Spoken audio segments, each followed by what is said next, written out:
Máš 89 rokov, zobrali ťa do nemocnice kvôli jednej chorobe či druhej a cítiš, že nadišiel tvoj čas. Si obklopený tvojou rodinou, tvojimi deťmi a vnúčatami, ktoré majú smutné tváre.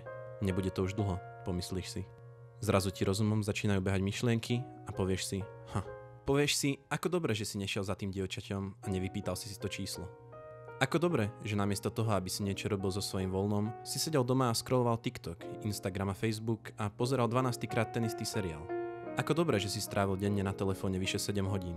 Ako dobre, že si sa nikdy nevydal na ten výlet, ktorý ti mohol priniesť toľko radosti. Povieš si, ako super, že si sa riadil tým, čo si druhý myslia.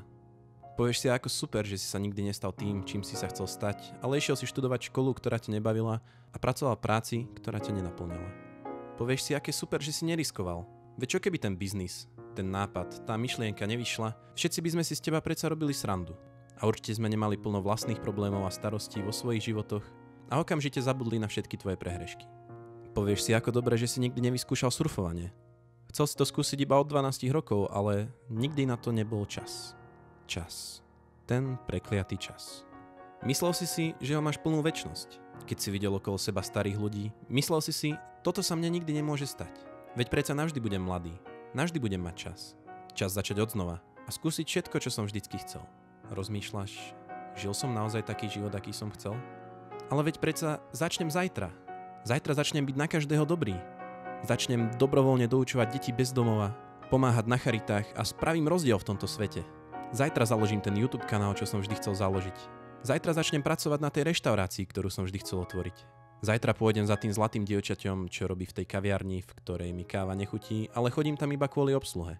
Zajtra začnem žiť život naplno. Zajtra sa konečne prestanem obávať toho, čo si o mne druhý myslia. Zajtra budem tvoriť to, čo som vždy chcel tvoriť.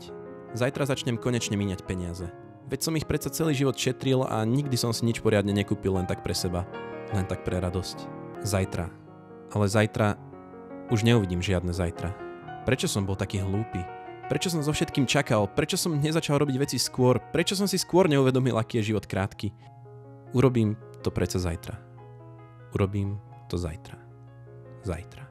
Zajtra.